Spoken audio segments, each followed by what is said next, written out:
Good morning बच्चों। आगे का पॉइंट हम पढ़ेंगे मनोभार का सामना करने की रीतियाँ। सेठ सियर हिंदी हाई स्कूल में आपका स्वागत है। साइकोलॉजी सब्जेक्ट में ये अपने मनोभार का सामना करने की रीतियाँ पढ़ेंगे। मनोभार रहित जीवन तो संभव ही नहीं है। हर एक परिस्थिति में अपने मनोभार का अनुभव करते हैं। मनोभार की तीव्रता हमारे स्वास्थ्य, हमारे जीवन के लिए इतना अधिक हानिकारक होती है कि इससे हमारे संपूर्ण अस्तित्व को तहस नहस कर देती है। आगे भी मैंने आपको बताया कि अभी का समय कैसा चल रहा है, मनोभार का समय चल रहा है। हर एक व्यक्ति पर कुछ न कुछ टेंशन या स्ट्रेस है। मैंने आगे पहले वीडियो में बताया था कि जो एक पिता थे उनको बेटे ने पैसे नहीं दिए तो जिसकी वजह से उन्होंने सुसाइड कर लिया। तो क्या हुआ, उनका जीवन तहस नहस हो गया। मनोभार को हल्का करने या उसका सामना करना सीखना चाहिए। मनोभार का सामना करना अर्थात मनोभार के जो निषेधक प्रभाव को रोकने के लिए पर्यावरण की मांग को संतुष्ट करने का प्रयत्न करना, यानी कि जो व्यक्ति के अंदर नेगेटिव सोच होती है उसको दूर करने की कोशिश करना। मनोभार का सामना करने के लिए अनेक रीतियाँ हैं। मनोभार का सामना करने की प्रत्येक व्यक्ति की अपनी अलग अलग रीत होती है या छटा होती है। आश्चर्यचकित करने वाली तो यह बात है कि जीवन के अनेक प्रकार के कम या अधिक या और अधिक मनोभार का सामना करने के बावजूद भी अधिकतर लोग टूटते नहीं हैं। मनोभार का सामना करने के लिए लगातार अपने बाह्य एवं आंतरिक पर्यावरण का निरीक्षण करते हैं तथा उसमें से रास्ता निकाल देते हैं। ज़्यादातर लोग उसमें टूटते नहीं हैं, पर कोई कोई लोग टूट जाते हैं और ज़्यादातर लोग उसमें से रास्ता निकालते हैं, जिसके द्वारा अपने जीवन में हमेशा परिवर्तनों के साथ स्वयं समाज साथ लेते हैं। इसके अलावा व्यक्तित्व के ऐसे अनेक परिणाम हैं, जैसे कि आशावाद, विरक्तता यानी वियोग, लक्ष्य प्राप्त करने के लिए मजबूत एवं दृढ़ विश्वास का अभिगम, जिसके कारण मनोभाव के निषेधक प्रभाव कम होते हैं। सामान्य रूप से जब व्यक्ति कोई नई समस्या उत्पन्न होती है तब वह सर्वप्रथम उसकी पहले तो समीक्षा करता है, फिर देखता है वो कितना हानिकारक है, कितना लाभदायक है, और खुद समझने की कोशिश करता है, समीक्षा करता है कि वास्तविकता हो उतना उत्तम।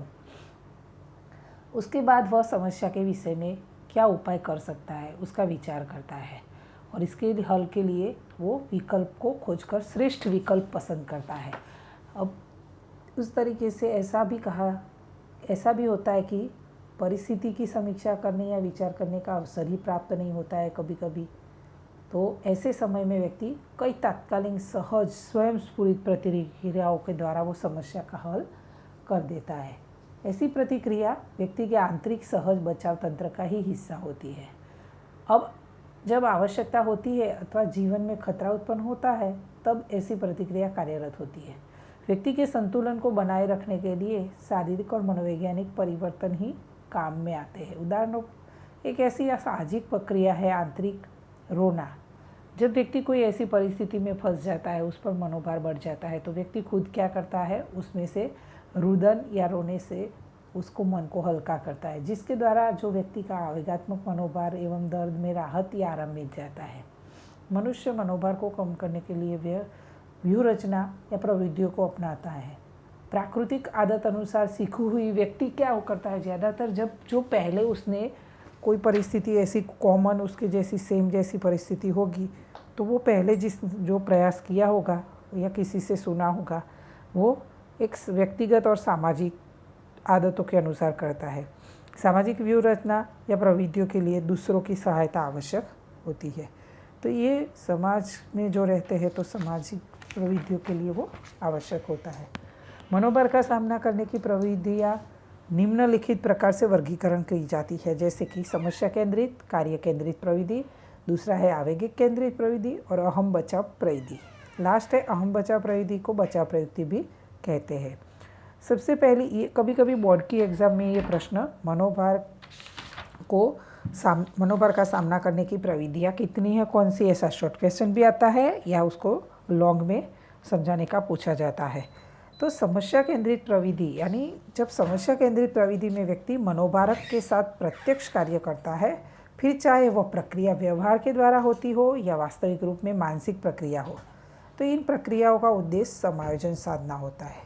व्यक्ति मनोभारजनक परिस्थिति का स्वयं ही समीक्षा करता है, उसके आधार पर एक तार्किक और रचनात्मक प्रविधि अपनाकर उसके द्वारा मनोभार का सामना करने का प्रयास करता है, जैसे कि स्वयं को बदलकर आसपास के पर्यावरण को बदलना। यह समस्या केंद्रित प्रविधि बाह्य हो सकती है, जैसे कि अध्ययन के लिए पर्यावरण में सुधार करना। यह प्रविधि आंतरिक भी हो सकती है और जैसे मनोभार को बदलना।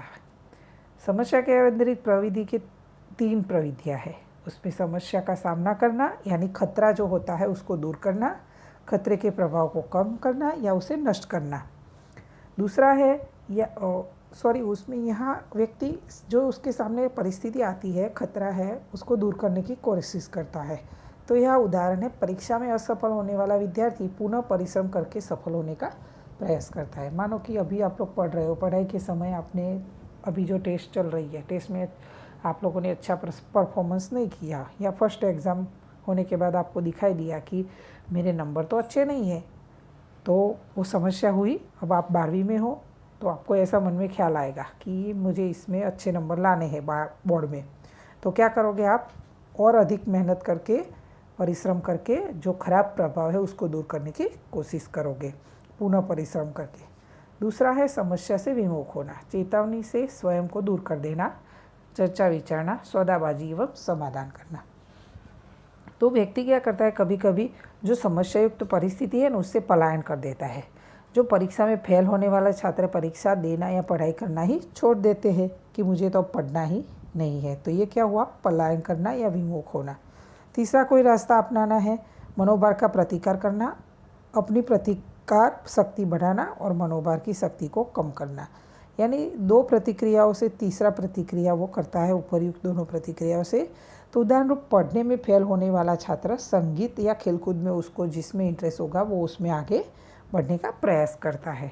तो ये तीसरा प्रकार का ही रास्ता अपनाता है, एक छोड़ देता है, एक ज़्यादा मेहनत करता है और ये दोनों से अलग तीसरा रास्ता अपनाता है। क्या करता है?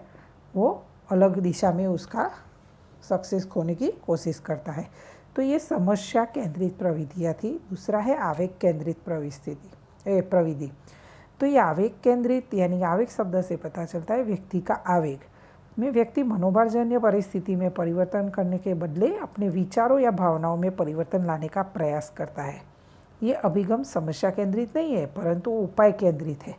यानी वो समस्या, आगे वाले पॉइंट में अपने ने क्या देखा, समस्या को हल करने की कोशिश कीजिए। यहाँ क्या है, समस्या को नहीं, खुद के जो विचार है, खुद के भावना है, उसको कंट्रोल करने की कोशिश की जाती है।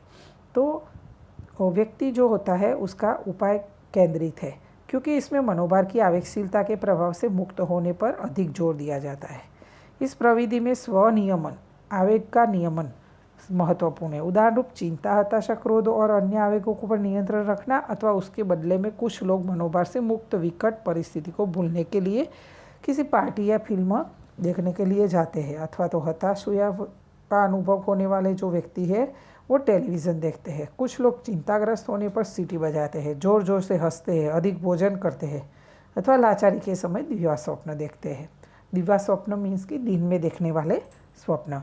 तो ऐसे आवेग केंद्रित प्रविधियों से शायद समस्या हल न हो, लेकिन व्यक्ति का मनोभार या के जो निषेधक प्रभाव का कुछ नहीं तो थोड़े समय के लिए तो निश्चित रूप से सामना कर लेता है।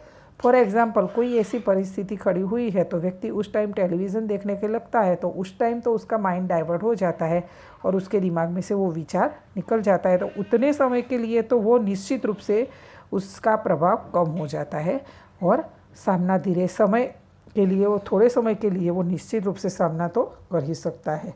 आगे का पॉइंट है अहम बचाव केंद्रित प्रविधियाँ यानी बचाव प्रयुक्तियाँ। इन प्रविधियों के द्वारा जो बचाव प्रयुक्तियाँ है, खुद का बचाव करता है व्यक्ति। जो आवेगात्मक नुकसान है, अवमूल्यांकन से मनोवैज्ञानिक रीत से बचने का प्रयास करता है। ये प्रविधि सीखी हुई प्रतिक्रिया होती है। वे आदत बनकर कई बार अचेतन अवस्था में कार्य करती है, जैसे कि दमन, उद्विकरण, व्यक्तिकरण, प्रक्षेकरण, ये आदि क्या है, बचाव प्रयुक्तियाँ है। ये बचाव प्रयुक्तियाँ ऐसे अहम बचाव केंद्रित प्रविधियों में वास्तविकता बनी नहीं रहती है और व्यक्ति स्वयं के साथ छल करता है, वास्तविक नहीं होता है। प्रयुक्तिकरण मीन्स कि आपको डिटेल में तो अभी नहीं समझा पाऊंगी। प्रयुक्तिकरण जैसे कि उसका उदाहरण है, अंगूर खट्टा है जब लोमड़ी वाली कहानी आप सब लोगों ने सुनी होगी। लोमड़ी जब अंगूर पे खाने के लिए सफल नहीं रही, यानी कि वो पहुँच नहीं पाई, तो क्या बोलती है, अंगूर खट्टा है। तो ये क्या किया, खुद की जो कमजोरी थी उसको छिपा दिया और कहा, क्या कौन सा कारण दिया, जो सही नहीं है पर अच्छा कारण दिया कि किसी को ऐसा न लगे कि ये वास्तविक में वो ले नहीं पाई, खा नहीं पाई। तो ये क्या हुआ, व्यक्ति स्वयं के साथ छल करता है। तो इस प्रवृत्तियाँ अज्ञात रूप से व्यक्ति के आंतरिक चिंता या दुख से बचाती है, लेकिन वे व्यक्ति को वास्तविकता से गलत अर्थघटन की तरफ ले जाती है। इसके अधिक उपयोग करने से व्यक्ति को कुसमायोजन की ओर चला जाता है।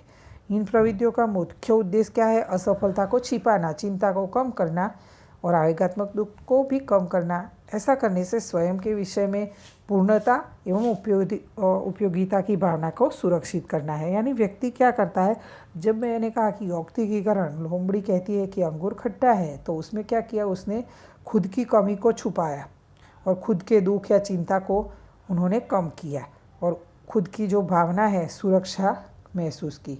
तो बच्चों, ये हुआ मनोभार को जो सामना करने की प्रविधियाँ थी। कौन सी? 3 प्रविधियाँ, समस्या केंद्रित, दूसरा आवेग केंद्रित और तीसरी है अहम बचाव केंद्रित प्रविधि, यानी कि बचाव प्रवृत्तियाँ। बचाव प्रवृत्तियाँ शब्द से ही आपको पता चलता है कि खुद का बचाव करना। ज़्यादातर इसका उपयोग अच्छा होता नहीं है।